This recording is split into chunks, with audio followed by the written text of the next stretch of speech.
It's hard for us not to want to be like everyone else. It's in our relational DNA.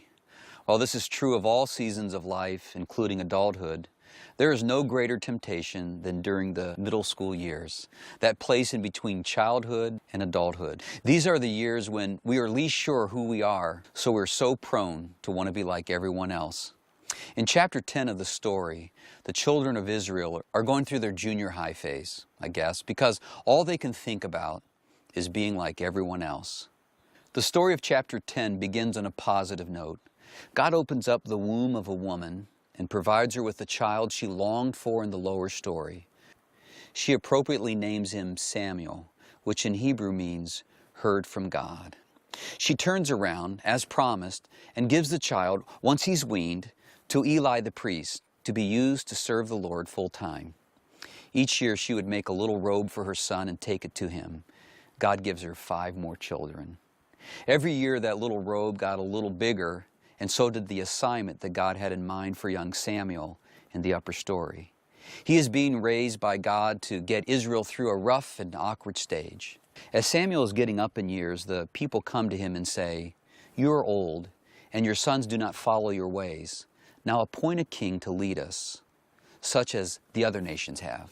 Samuel takes this personally and goes to God. God says back to Samuel, "Listen to all the people are saying to you. It is not you they have rejected, but they have rejected me as their king." Samuel goes back to the people and he pleads with them and reasons with them to change their mind. And here's their response. "No," they said, "we want a king over us. Then we will be like all other nations, with the king to lead us and to go out before us and fight our battles."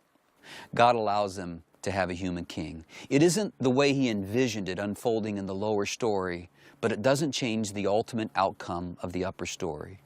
God is still working out his promise to reveal his presence, his power, and his plan to get all people back. Why didn't God like the idea? God set Israel apart to be different. He started them from scratch, and they had no history but God. He grew them into a great nation and delivered them from amazing situations when the odds were stacked against them. He gave them their own land, and he has even come down to live among them in the tabernacle. He has blessed them beyond belief. There is no other nation like Israel, and for a reason. God has called Israel to be a part of his upper story plan. The best way for people to see God is for God himself to be their king. No layers of management between God and the people. But God somehow honors our free choice. The pathway they are choosing is going to be filled with difficulty, but God is going to let them give it a try. The first king-elect is a tall, handsome man named Saul. We learn that the Ammonites overtake a group of Israelites. The Israelites beg the Ammonites to make a treaty with them, and they in return will come under their authority.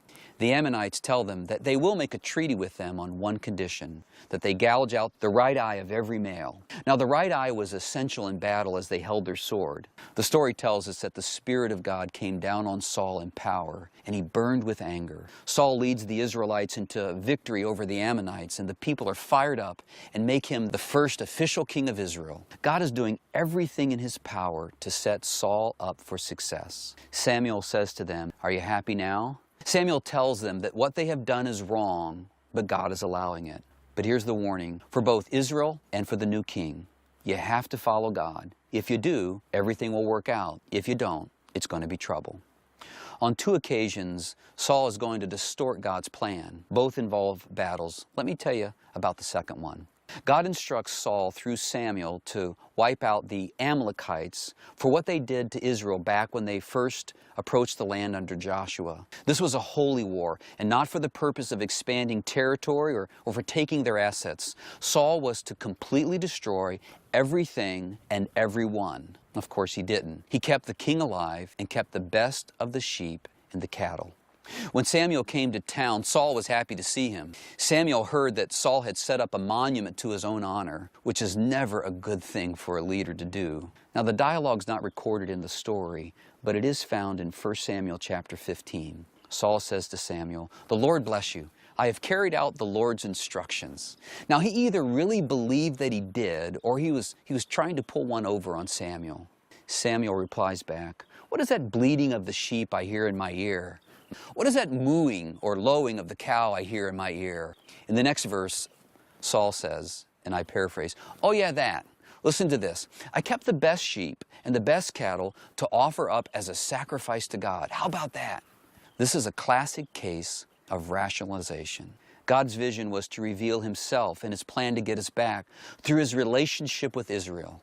And Saul is distorting or misrepresenting God, causing the people to get the wrong picture of God as cruel and greedy versus just and holy. Samuel tells Saul that God has rejected him as king. His actions are distorting the character of God to Israelites and to the surrounding nations. Saul's actions are now affecting the upper story plan of God. God honors their lower story decision, even though it's not a wise one.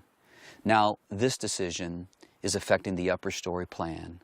God will intervene and make a change. Find a human king who is one after God's own heart and will enable others to see God through his leadership.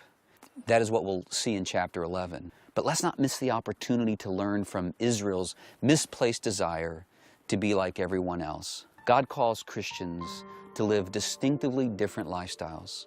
We are challenged by Jesus that although we live in the world, we're not to be of the world. Paul admonishes us not to let the world conform us into its own mold. We have a different call in our life to represent Christ to others by the way we live. Someone has said correctly, you and I may be the only Bible people ever read. We can't come to church every Sunday, have Christian bumper stickers on our cars, carry our Bibles around saying, "Praise the Lord," and then be known as the meanest house in the neighborhood, or act a different way in the home, or be cruel or unethical in the business place or school. When we do that, we misrepresent God and miss our true calling to align our lives to his upper story. God isn't looking for people who want to be like everyone else. He's looking for people who want to be like Christ. So which will it be for you?